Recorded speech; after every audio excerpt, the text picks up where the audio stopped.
బా మనం ఎన్నిసార్లు కూర్చొని తాగినాం కానీ నాకు ఇప్పటిదాకా డ్రింక్ అనే పదానికి అర్థం తెలియదు బా. అరే దాంట్లో ఏముందిరా, నేను చెప్తా ఇను. DRINK, drink. డ్రింక్ అనే ప్రతి అక్షరంలో ఒక మీనింగ్ ఉందిరా బామ్మర్ది. అవునా బా, అదేంటో చెప్పు. డి అంటే డైజెషన్ రా. మన జీర్ణాశయంలో డైజెషన్ మంచిగా అవ్వాలని డి అనే అక్షరం తీసుకున్నారా.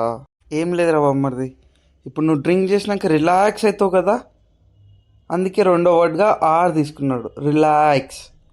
నువ్వు ఎప్పుడు డ్రింక్ చేసినా మేధావిలా పనిచేస్తావు, అందుకే మూడో వర్డ్గా ఇంటెలిజెంట్ అని ఐ తీసుకున్నారు రా బామ్మర్ది.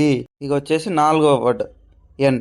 ఎన్ అంటే నువ్వు ఎప్పుడు డ్రింక్ చేసినా నాటీగా బిహేవ్ చేస్తావు చూడు, అది ఎన్. ఇవన్నీ పక్కకు పెడితే లాస్ట్లో ఒకటి ఉంది చూడు, కే అని.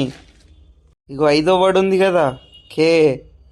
ఎప్పుడు డ్రింక్ చేసినా కింగ్లా అవుతావు, గుర్తుపెట్టుకో. ఎప్పుడు డ్రింక్ చేసినా కింగ్లా అవుతావు, కే. డ్రింక్. ఈరోజు అర్థమైందారా డ్రింక్ అంటే ఏంటిదో? అవును బా, అర్థమైంది. నీలో ఒక టీచర్ దాగున్నాడు బావో.